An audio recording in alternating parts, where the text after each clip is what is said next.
কেন বাবা?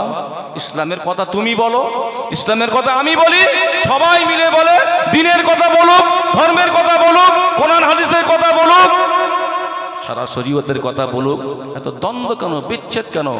তোমার ভালো লাগে না, আসতে হবে না, করতে হবে না, তুমি তোমার মতো করো না। কি অসুবিধা হচ্ছে কি? ইসলামকে, ইসলামের খেদমত বিভিন্ন কর্নার থেকে করা যায়। আলেম ওলামারা বক্তারা একটা কর্নার, একটা সাইড নিয়েছে, এরা ওয়াজের মাধ্যমে এরা প্রসার ঘটাচ্ছে। এটা তো একটা খেদমত। অনেকে আবার অ্যাটাক করে, কিছু জানে না, খালি গলাবাজি, খালি গলাবাজি। না, তুমি যখন জানো তা তুমি এসে করো না বাবা। তুমি যখন জানো তুমি এসে করো, বলো। পারবে না, আর বলতেও ছাড়বে না, পারবে না, পিছনে কাটি দিতেও ছাড়বে না। কেন? আমার ভাইরা, আলেমে আলেমে দ্বন্দ্ব।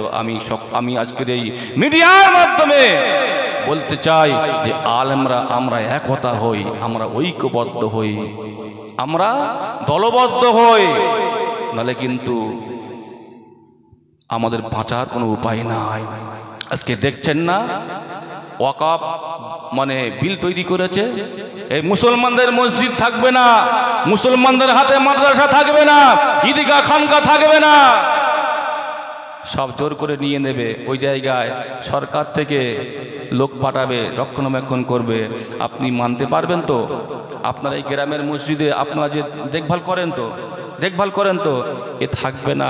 ওইখান থেকে উপর থেকে লোক এসে দেখভাল করবে, ওরাই ইমাম রাখবে, ওরাই মুয়াজ্জিন রাখবে। আমাদের জায়গা মসজিদ, আমরা টাকা পয়সা দিয়ে আল্লাহর ঘর তৈরি করেছি, আর কেন্দ্র থেকে এসে ওরা দেখভাল করবে। এটা কি মেনে নেওয়া যাবে বাবা? হ্যাঁ, এর বিরুদ্ধে আমাদের গর্জে ওঠা দরকার আছে না নাই? আগামী 19শে নভেম্বর কলিকাতা শহীদ মিনার ময়দানে বড় একটা জমায়েত হবে। এর বিরুদ্ধে আমাদের সোচ্চার হতে হবে। সে জায়গায় আপনারা যাবেন, আমরা প্রত্যেকেই যাব। জি, আমাদের ইমানি দায়িত্ব এগুলো।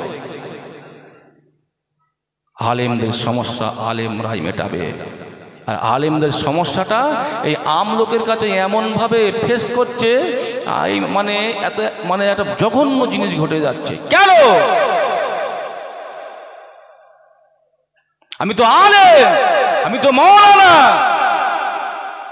তা আমি এইরকম ভাবে প্রকাশ্যে বলবো কেন? কোনো একটা আলেম যদি ভুল করে আমি প্রকাশ্যে বলবো মাইকে? তাকে ফোন করো, তাকে ডাকো, ডেকে বলো বসো এক জায়গায়। না, ও মাইকের মাধ্যমে চালিয়ে যাচ্ছে। মাইকের কত বড় হুজুর হয়ে গেছে রে বাবা, কত বড় হুজুর। ভুল আমাকে বুঝবেন না, আমরা তৈরি হই, পরিবর্তন হই, পরিবর্তনের পথটা আমরা ধরে নিই, নইলে কিন্তু নাজাত পাওয়া যাবে না, নাজাত পাওয়া যাবে না। আমার ভাইরা, জওয়ানেরা, যুবকেরা, মুরব্বিয়ানগণেরা, কি কথা বলছিলাম মনে আছে তো নাকি? হ্যাঁ, আপনারা শুনবেন তো নাকি? কে কে শুনবেন না হাত তোলেন তো। সব শুনবেন। একবার তাকবীর দেন তো, নারায়ে তাকবীর। এই মন খুলে আওয়াজ দেন, নারায়ে তাকবীর, নারায়ে তাকবীর। সিলসিলায়ে হক ফুরফুরা শরীফ, সিলসিলায়ে হক মুজাদ্দিদুজ জামান, হিজবুল্লাহ, আহলে সুন্নাত ওয়াল জামাত, নারায়ে তাকবীর। ওলামায়ে কেরামগণ, শ্রোতাবৃন্দ, নারায়ে তাকবীর। একবার দরুদ শরীফ, আল্লাহুম্মা সাল্লি আলা। ওই সময় নবীকে বলা হলো, তুমি যখন নবী তাহলে তোমার তো মুজিজা দেখাতে হবে, তুমি কি কোনো মুজিজা দেখাতে পারবে? ওই সময় আবু জেহেল সিংহের মতো গর্জন করে বলতে লাগলো, এই বাদশাজি, ওই মোহাম্মদ নবী বলছে মোহাম্মদ মুজিজা দেখাবে, ওই মোহাম্মদের মন গোলা মুজিজা দেখালে আমি মেনে নেব না।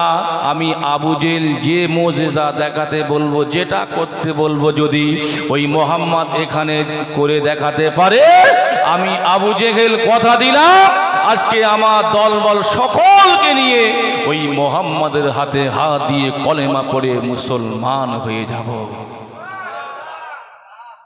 ওই সময় আবু জেহেল বলতে লাগলো, মোহাম্মদ বাদশা বলল, কি মর্যাদা দেখাতে হবে তুমি বলো। আবু জেহেল বলল, এখন মোহাম্মদ দেখো, এখন মাথার উপরে সূর্য কিরণ দিচ্ছে, রোদ দিচ্ছে, তাপ দিচ্ছে প্রখরভাবে। এই সূর্যটাকে এক্ষুনি লুপ্ত করতে হবে, অস্তমিত করতে হবে। আবার আকাশ যখন অন্ধকার হয়ে যাবে, ওই অন্ধকার আকাশে চাঁদ উদয় করতে হবে। শুধু তাই নয়, ওই চাঁদকে দুটো খণ্ডে ভাগ করতে হবে, দ্বিখণ্ডিত করে নিয়ে তোমার হাতে আনতে হবে।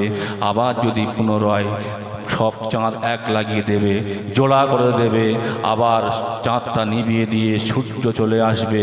যদি করতে পারো তাহলে আমি আবু জেহেল, আমি কথা দিলাম তোমার হাতে হাত দিয়ে কলমা পড়ে তোমার দলভুক্ত হয়ে যাব। বাদশা বলতে লাগলো, কি আশ্চর্য জিনিস! এই আবু জেহেল কি বলছো এটা? না, এটা করা সম্ভব নয়। তো এটা কি হয় না? কোনো মানুষ পারে? আকাশে কোনো কিছু মানুষ করতে পারে এখান থেকে? বলছে না, আমি করতে চাই। আবু জেহেল শুকনো বেঈমান, বললেন আবু জেহেল শুকনো বেঈমান। ও তো জানে যে মোহাম্মদ এটা করতে পারবে না, না পারলে আমি ওর দলে আসবো না। কিন্তু আল্লাহ পাক আমার নবীর দ্বারা এই কাজটা করিয়ে নেবেন না বলেন।